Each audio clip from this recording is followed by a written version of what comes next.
Malaquias capítulo 2, versículo 17, capítulo 3 ao versículo 5.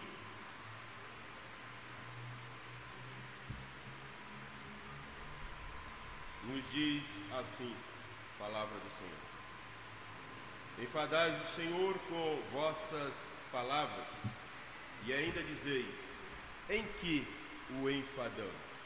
Nisto que pensais: qualquer que faz o mal passa por bom aos olhos do Senhor, e desses é que ele se agrada? Ou onde está o Deus do juízo? Eis que eu envio o meu mensageiro, que preparará o caminho diante de mim. De repente virá ao seu tempo o Senhor, a quem vós buscais, o anjo da aliança, a quem vós desejais.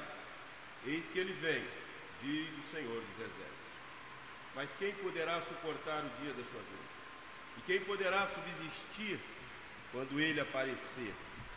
Porque ele é como o fogo do ourives e como a potassa dos lavandeiros. Assentar-se-á como o derretedor e purificador de prata. Purificará os filhos de Levi e os refinará como ouro e como prata. Eles trarão ao Senhor justas ofertas. Então a oferta de Judá e de Jerusalém será agradável ao Senhor, como nos dias antigos e como nos primeiros anos. Chegar-me-ei a vós outros para juízo. Serei testemunha veloz contra os feiticeiros e contra os adúlteros, e contra os que juram falsamente, e contra os que defraudam o salário do jornaleiro, e oprimem a viúva e o órfão, e torcem o direito dos estrangeiros, e não me temem, diz o Senhor dos exércitos. Irmãos queridos, vamos orar. Bendito Deus, glorioso Pai, eis a Tua palavra. Precisamos, Senhor Deus, entendê-la, sermos edificados por ela. Precisamos, Senhor Deus, a cada dia estarmos no centro da Tua vontade e a Sua vontade nos governar, nos dirigir. Fala, Senhor Deus, portanto, a nós, que haja entendimento, crescimento, edificação das nossas vidas, em Cristo Jesus que oramos. Amém. Irmãos queridos, quando nós olhamos para esse texto,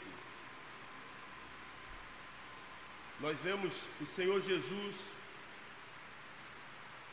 no tribunal. O Senhor Jesus, o Deus Todo-Poderoso, melhor dizendo, está no tribunal. E nós olhamos e esse livro de Malaquias é um livro que propriamente trata de audiências, 7 audiências. Deus fala ao povo, mas o povo faz réplica a Deus, e Deus faz a tréplica. Nós olhamos aqui e vemos nesse livro uma acusação formalizada, uma acusação contra Deus,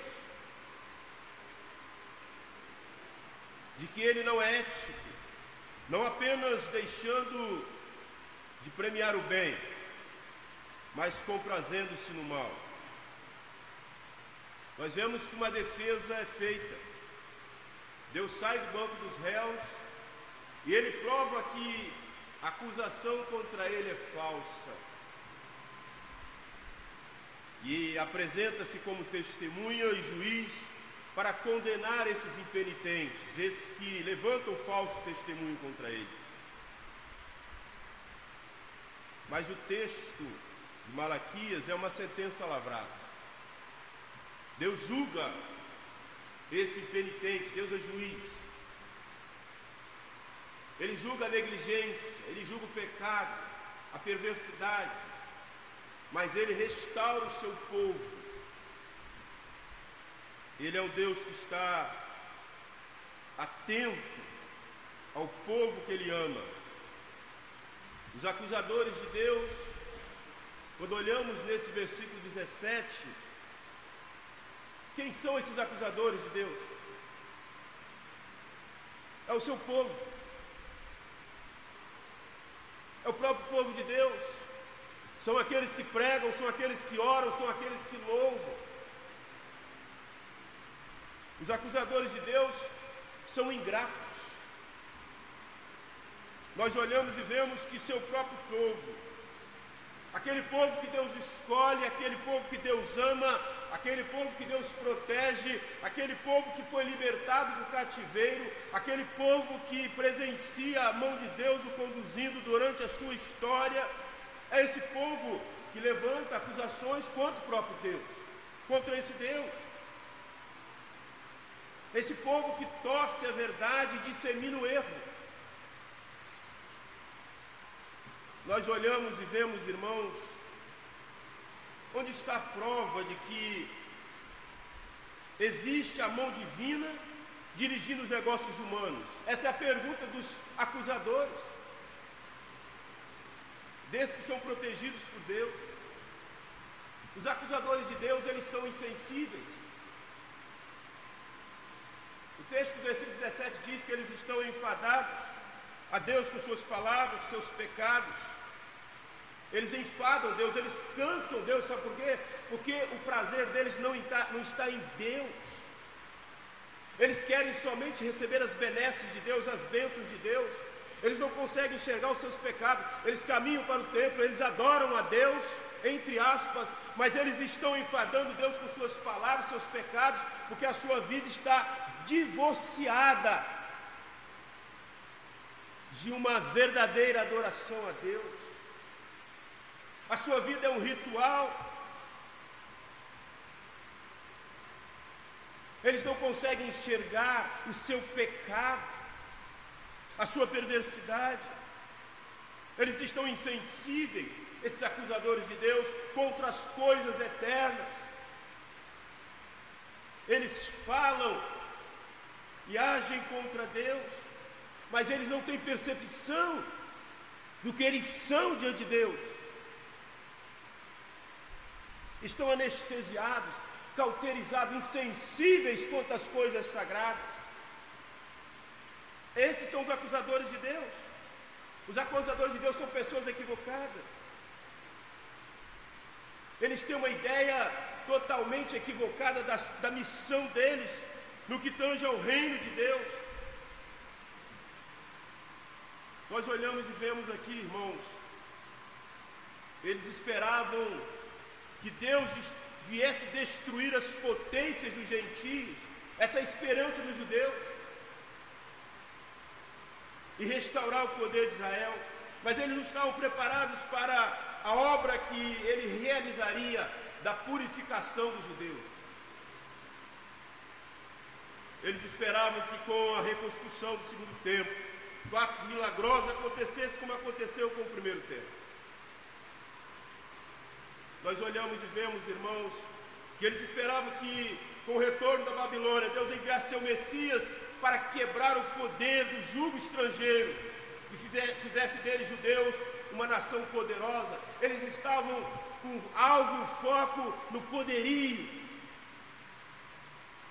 Eles estavam com alvo e foco no antropocentrismo, de o homem estar no centro, de governar com seu poder, não se submeter ao Rei dos Reis, ao Senhor dos Senhores, ser governado por esse rei que viria apontado pelo Velho Testamento, que é o Messias, aquele que se abria mão de toda a sua glória para salvar pecadores. Essas pessoas estavam equivocadas quanto ao reino, quanto à missão deles no reino de Deus, que é servir, ser servos. Eles queriam ser servidos. Eles estavam e tinham expectativas claras de que Deus os exaltaria aos olhos das nações, mas ainda estavam sob o jugo do estrangeiro. Estavam, enquanto os pagãos se fortaleciam, nós olhamos, irmãos, eles esperavam que Deus os exaltasse, mesmo com seus pecados, mesmo com a sua perversidade. Eles achavam que por ter o nome de povo de Deus, não importava o que eles faziam. Eles eram um povo especial, separado, porque foram escolhidos por Deus. Eles queriam ser exaltados, mesmo diante do seu pecado, mesmo diante da sua perversidade. Esse é o povo que acusa o Deus que os elegeu. Um povo ingrato, um povo insensível, um povo equivocado quanto à sua missão de ter sido escolhido como igreja, como povo, para servir, para pregar o Evangelho. Mas nós olhamos, irmãos, e vemos que esse povo, ele é mau, ele acusa Deus. Acusação contra Deus. Eles acusam Deus de ser passivo. Eles acusam Deus de ser passivo diante do que acontece no mundo. O ponto central aqui é a prosperidade do ímpio. Eles questionavam isso, essa passividade de Deus diante da prosperidade do ímpio. Por que que um homem que leva uma vida séria e decente, cumpre os seus deveres, paga os postos devidos, está sempre marcando passo?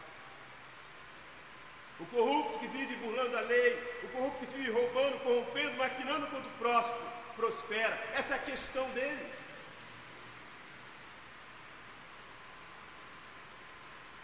Asaf, irmãos, quando nós olhamos para a palavra de Deus, Asaf expõe sua profunda crise espiritual ao ver a prosperidade do ímpio. Enquanto ele estava sendo fiel a Deus, passava por duras provações, a pergunta dele era: por que os ímpios prosperam? E ele a cada manhã era castigado. Depois de sua angústia, Asaf afirma, lá no Salmo 73, 17: até que entrei no santuário de Deus e atinei com o fim deles. O profeta Jeremias, quando olhamos o profeta Jeremias, também fez esse questionamento: justo é o Senhor quando entro contigo no pleito, contudo falarei contigo dos teus juízos. Porque prospera o caminho dos perversos e vivem em paz todos os que procedem perfidamente, traiçoeiramente, erroneamente. Jeremias 12:1. O profeta Abacuque, no auge da sua angústia, ele clama a Deus e diz: até quando, Senhor, clamarei eu, e tu não me responderás? Gritar-te-ei violência, e não salvarás? Por esta causa a lei se afrouxa, e a justiça nunca se manifesta, porque o perverso cerca o justo, a justiça é distorcida. Irmãos queridos, quando olhamos para esse texto de Abacuque, o Senhor não faz bem, nem faz mal. Agora nós vemos aqui o profeta Malaquias, ele externa o pensamento dos acusadores de Deus. Qualquer que faz o mal, passa por bons olhos do Senhor, e desses é que ele se agrada. Onde está Deus do juízo? Essa é a grande questão, levantada, irmãos, pelos filósofos, pelos pensadores, pelos céticos, pelos descrentes. Se Deus existe, se Ele é bom, se Ele é onipotente, por que permite calamidades naturais como a tsunami, que arrastou uma torrente de lamas, milhares de pessoas indefesas? Por que Deus permite furacões que inundam cidades inteiras, matando pessoas indefesas? Enquanto ricos gastam milhões com gatos e cachorros, enquanto do lado morrem milhares de pessoas de fome. Os acusadores, eles estufam o peito, erguem a voz e com insolência atiram suas flechas envenenadas contra o Altíssimo. Deus é acusado de ser parcial em seus julgamentos. Os acusadores estão aqui fazendo pesadas acusações. Eles estão fazendo acusações de que Deus, Ele é impune no julgamento. Ele pratica impunidade. Eles acusam Deus de não recompensar o bem, mas de premiar o mal. Eles são corruptos de seu caráter. Eles acusam Deus de deleitar-se no pecado e agradar-se do pecado. Essa é a acusação desses ingratos insensíveis que Deus protege. Eles acusam Deus de inatividade na providência. Acusam Deus de ser omisso na história, de ser lerdo nas intervenções. Mas eles é que estão cegos. Deus agiu no dilúvio, salvando o seu povo. Deus agiu em Sodoma. Deus agiu no cativeiro babilônico. Olhe para a história. Deus mostra na sua história que esses insensíveis são incapazes de enxergar que Deus é justo e a justiça dele começa dentro do seu povo, dentro da igreja, por conhecer a verdade do Evangelho. Ele não pode ser parcial com a sua justiça. Esses que são insensíveis querem a justiça de Deus lá no mundo, mas não querem a justiça dele para esses que conhecem o Evangelho e pervertem o Evangelho com seus pecados. E Deus mostra na sua palavra onde eu agi. A todo tempo eu estou agindo a favor de vocês, mas o pecado de vocês é que tem cegado vocês de enxergar a minha mão, a minha sensibilidade, o meu amor para com vocês. É o pecado de vocês que tem ofuscado a misericórdia minha. Deus está mostrando isso para eles. Deus age hoje e age no futuro. A palavra dele revela o seu amor. Mas quando o pecado nos cega, nós somos incapazes de enxergar. Esse era o contexto do povo aqui em Malaquias, o povo de Deus. Estavam insensíveis. Quando nós olhamos, irmãos, do versículo 1 ao 5, aqui está a defesa de Deus. Está descrita a defesa de Deus diante de tanto julgamento contra ele, do seu próprio povo, o povo que ele ama. Deus faz a sua defesa aqui nesse versículo 1 ao 5. Deus mostra para eles que todas as acusações que eles fazem eram falsas. Deus mostra para eles que as acusações que eles faziam estavam vindo de pessoas ingratas, de pessoas corrompidas, equivocadas. Deus é santo. Ele tem o controle em suas mãos. E ele fala: olha, eu manifestarei como eu manifesto a vocês por meio da palavra. Eu manifestarei o meu julgamento contra aqueles que pervertem a lei. Mas eu não posso ser parcial com vocês que conhecem a lei e não a praticam, mas quero o julgamento daqueles que não conhecem a lei e praticam de forma perversa. Deus é um Deus justo. Nós olhamos, irmãos, e vemos aqui, diante da pergunta: onde está o Deus do juízo? A pergunta deles. O povo de Deus, onde está o Deus do juízo? Mas eles olham e querem ver o juízo para o outro, mas não conseguem enxergar seu próprio pecado, negligenciando a palavra de Deus. E o Senhor nos responde: o Deus do juízo virá. É a resposta de Deus. Vocês vão presenciar o Deus do juízo voltando. Ele virá. Malaquias fala aqui da primeira e da segunda vinda de Cristo ao mesmo tempo. E ele mostra como ele virá. Está aí, Deus fala: olha, o Deus do juízo que vocês estão questionando e que vocês acusam, esse Deus que protege vocês, esse Deus que agiu na história, esse Deus que continua agindo, protegendo vocês, amando vocês, é o Deus que vocês afrontam. Mas ele virá. Ele virá. E como ele virá? O texto diz: certamente ele virá repentinamente.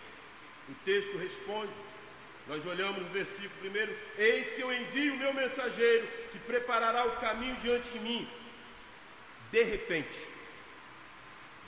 virá ao seu templo o Senhor, a quem vós buscais, o anjo da aliança a quem vós desejais, eis que ele vem, diz o Senhor dos Exércitos.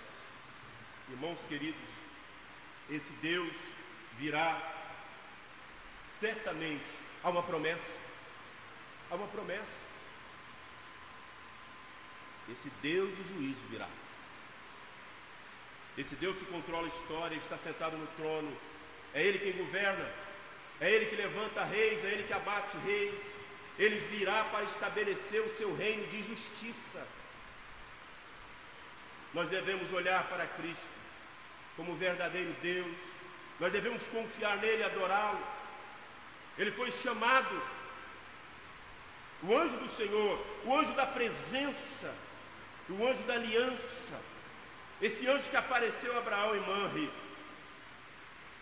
Nós olhamos, irmãos, esse Deus virá com poder e glória. Ele virá inesperadamente, como está no versículo 1. Ele virá repentinamente em sua segunda vinda. Ele virá como ladrão inesperadamente. Sua vinda será como nos dias de Noé. As pessoas estarão cuidando dos seus próprios interesses e não se aperceberão quando ele chegar. Para aqueles que vivem desapercebidamente, irmãos, aquele dia os encontrará despreparados. E então será tarde demais para buscarem a Deus. Prepara-te, ó Israel, para encontrares com o Senhor teu Deus. Esse Deus virá por meio de Cristo oportunamente. O Senhor enviará o seu mensageiro para preparar o caminho. João Batista veio como precursor, preparou o caminho. Nós vemos, irmãos, que João Batista preparou o caminho. Ele vai voltar outra vez. Ele virá. A Bíblia, ela explica que João veio no espírito e no poder de Elias. Zacarias apontou para João Batista como esse mensageiro. E tu, menino, serás chamado profeta do Altíssimo, porque irás ante a face do Senhor, a preparar os seus caminhos. Na segunda vinda, precisamos também nos preparar. Ele já veio, mas ele vai voltar. Esse Jesus vai voltar. Jesus alertou sobre a necessidade de vigiarmos. A igreja, irmãos, tem que estar preparada. Pregar o Evangelho e se preparar, vigiar. A taça do juízo não será derramada antes que a trombeta soe. Ela soará na volta de Cristo a segunda vez. Ele voltará de novo majestosamente. Eles acusavam Deus de ser parcial, mas queriam Deus parcial. Eles queriam Deus parcial para com seus pecados. Eles não queriam que Deus os julgasse, mas julgasse os outros. Alguém que viria para premiá-los, para promovê-los. Esses que conheciam a palavra, esses que eram filhos de Deus. Eles haviam criado um Deus doméstico, um Deus amiguinho, um Deus que pudessem manipular. Mas Deus é soberano do universo. Ele vem com o juiz de toda a terra. A questão agora aqui, irmãos, não é se ele vem, mas a questão agora é quem poderá suportar a sua vinda, quem estará preparado para a sua vinda, porque ele vem para perscrutar, para sondar aqueles que são seus, mas ele vem para julgar o destino eterno, para definir o destino eterno. Mas quando nós olhamos para o versículo 2 e 4 desse texto, ele virá para restaurar. O texto diz que ele virá para restaurar. Há uma promessa de que ele vai voltar para juízo eterno. Mas ele virá para restaurar. Ele é como fogo de ourives, como está no texto. O propósito do ourives é purificar e não destruir. O fogo, ele destrói a escória, ele purifica o ouro. O fato de Deus nos colocar na fornalha, ele prova, irmãos, duas coisas: que somos preciosos demais para ele, porque senão ele não atentaria para nós. nos deixaríamos ao léu, mas Ele nos ama ao ponto de buscar o seu povo para purificar. Ele jamais iria depurar algo imprestável. Ele quer purificar você, a minha igreja dele, porque ela é amada por Ele. Somos propriedade exclusiva de Deus. Nós olhamos o texto, no versículo 2, ele diz que aqui o ponto a que o ourive quer chegar é olhar para o ouro puro. E para que ele quer o ouro puro? Para que ele quer a igreja pura? Para refletir a imagem dele. A igreja é para refletir a sua imagem, é por isso que ele quer purificar a igreja. Nós olhamos aqui, vemos, Deus é também como a potassa dos lavandeiros. O que ele quer dizer? Ele quer a potassa era o sabão, essa potassa que tirava as manchas, a sujeira, esse fogo que purifica internamente. A potassa lava externamente. Deus é esse que quer lavar, purificar interna e externamente, para que a igreja reflita a imagem dele. É para isso que a igreja foi comissionada como propriedade exclusiva dele. É essa igreja que ele quer restaurar. Uma igreja que está perdida. Nós olhamos e vemos, irmãos, Deus ainda é como o derretedor e purificador do seu povo, como está no versículo 3. Deus virá para fazer uma obra, não apenas por nós, mas em nós. Deus quer líderes puros. Deus quer membros de igreja puros. Ele primeiro derrete, depois purifica. Este é o processo difícil. Ele quebranta o homem. Ele quebra a arrogância, a prepotência do homem. E depois então ele purifica esse homem. Ele torna esse homem adorador fiel. Ele torna esse homem adorador aceitável. Ele torna esse homem adorador oferta aceitável a Ele. É essa igreja que Ele quer que sejamos. Deus é o restaurador do ofertante da oferta, como está no versículo 3 e 4. O propósito de Deus é restaurar o adorador à oferta. A vida, ela precede o culto. Deus aceita a vida depois da oferta. Deus quer restaurar essa igreja que Ele ama, apesar dela estar insensível, apesar de suas acusações. Deus virá para restaurar esta igreja, mas também virá para condenar aqueles que não se quebrantam, aqueles que não se quebrantaram. Quando olhamos para o versículo 5 desse texto, o texto diz: Deus virá para condenar. Deus chega para o juízo. Irmãos queridos, o juízo começa dentro da casa de Deus. O juízo não começa lá fora. O juízo começa aqui, dentro da casa de Deus. A casa de Deus, o povo que adora, o povo de Deus que conhece a palavra. Ele chega e se apresenta como testemunha veloz, não a favor, mas contra aqueles que praticam o pecado. Deus aqui prova que a acusação contra ele é infundada, é mentira. Mostra o seu amor para que eles tenham a percepção clara de quem é o Deus deles. No tribunal, Deus se levanta contra 5 classes. É que está no versículo 3, versículo 5. Ele se levanta contra 5 classes. Feiticeiros, olha o que ele diz. Ele se levanta contra os feiticeiros. Feitiçaria e ocultismo que sempre ameaçaram a nação de Israel. Por isso aqui, os profetas condenaram de forma tão veemente os casamentos mistos, que era a porta de entrada do ocultismo na vida do povo. Pessoas que se uniam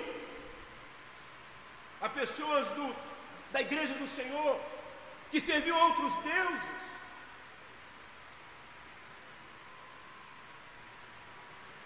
E nós olhamos aqui, irmãos, era a porta de entrada das feitiçarias, de ocultismo na vida do povo. Moisés enfrentou os magos, Saul envolveu-se com a média. Tudo isso, nós olhamos o contexto e vemos as desobediências que ocorreram.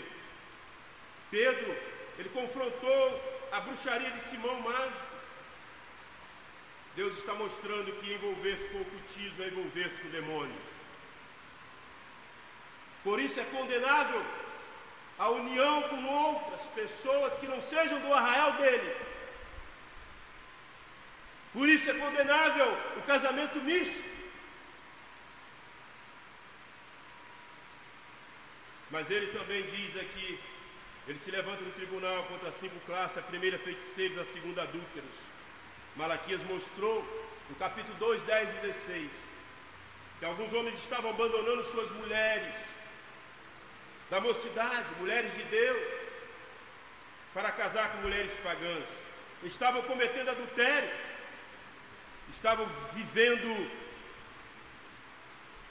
contra a vontade de Deus, profanando a vontade de Deus, estavam vivendo a derrocada da família. Famílias destroçadas produzem igrejas destroçadas, comunidades destroçadas. Quando olhamos para esse texto, a idolatração e a banalização do sexo, irmãos, o homossexualismo, a pornografia e a imoralidade, elas estão sodomizando a cultura nossa. Por quê? Por causa da junção do povo de Deus com o mundo. O mundo não conhece o Deus que eu e você conhecemos. Eles não servem o mesmo Deus. Não há unidade onde não há verdade. Por isso o casamento misto condenado por Deus. Por isso. E condenado estão os adúlteros, que profanam, que maculam essa unidade que Deus originou. Família, unidade em Cristo. Unir em Cristo, como diz Paulo em Corinto. Mas Deus condena aqui também os que juram falsamente. Muitos homens estavam cometendo perjúrio, juramento falso. Eles estavam quebrando os votos conjugais. A palavra de Deus diz que os mentirosos não herdarão o reino de Deus. A mentira, ela tem procedência maligna.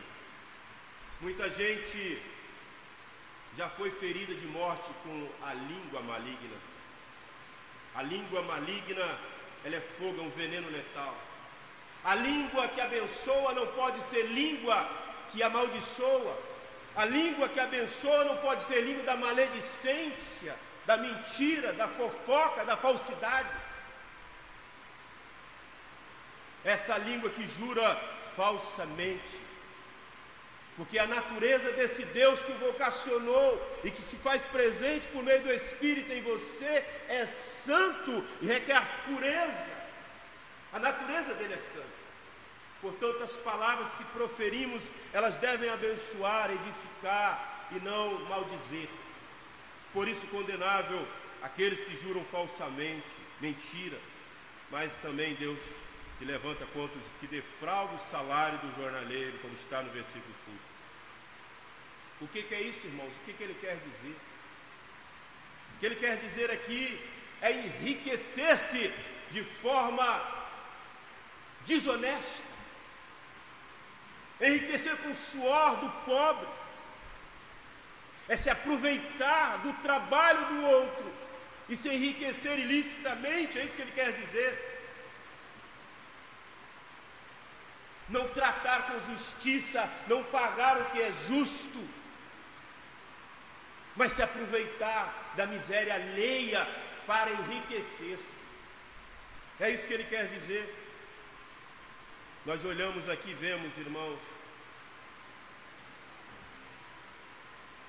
aquele que retém com fraude o seu salário, sonegando-lhe o que é justo, sonegando-lhe o pão, algo grave aos olhos de Deus. O sangue do justo fala aos ouvidos de Deus, e Deus não vai considerar impune esse que tal coisa pratica, que defrauda o salário, que não paga com justiça, que não honra aqueles que merecem o salário digno. Mas o texto finalizando diz também contra os que oprimem, esse Deus se levantará contra os que oprimem. A viúva e o órfão, e torce o direito do estrangeiro, como está no versículo 5. Deus é o defensor de quem não tem vez nem voz. Nós podemos oprimir, irmãos, mas a justiça de Deus se cumprirá na vida daqueles que oprimem, aqueles que manipulam, aqueles que pervertem a lei para se dar bem. Eu quero concluir, irmãos, dizendo que o cenário de Malaquias não muda. Os acusadores continuam sendo os mesmos. Os acusadores continuam sendo os mesmos. O Deus do juízo, irmãos, ele virá. Mas esses acusadores, eles não suportarão a sua vinda. Ele virá, mas eles serão julgados e condenados. A causa da condenação dos réus é declarada. Os acusadores de Deus tornaram-se réus condenados porque não temeram a Deus, porque eles se mantiveram contumazes. Eles não conseguiram enxergar o amor desse Deus, não se arrependeram dos seus pecados, e é para esses que ele virá com juízo. Quando o homem perde, irmãos, o temor de Deus, ele perde o referencial do certo e errado. Ele está insensível às coisas de Deus. Quando ele perde o temor de Deus, ele se corrompe. A nossa geração, irmãos, está perdendo o temor de Deus.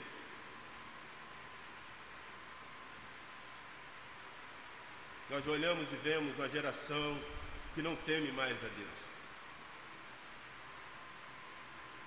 Nós respeitamos o juiz, nós respeitamos os magistrados, os governantes, as autoridades constituídas.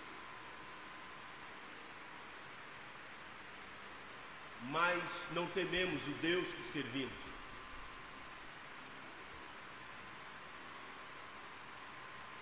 Esse Deus que servimos, irmãos, é um Deus que virá em breve. E aquele dia será um dia de glória para os remidos, para aqueles que reconhecem o amor desse Deus, a misericórdia desse Deus, para aqueles que temem esse Deus, para aqueles que amam esse Deus e a sua vida evidencia claramente esse Deus. Mas ele virá, irmãos, com glória indizível, com juízo para os despreparados. E quando ele chegar para o juízo, a pergunta: onde está o Deus do juízo? Será respondida para muitos que questionam Deus,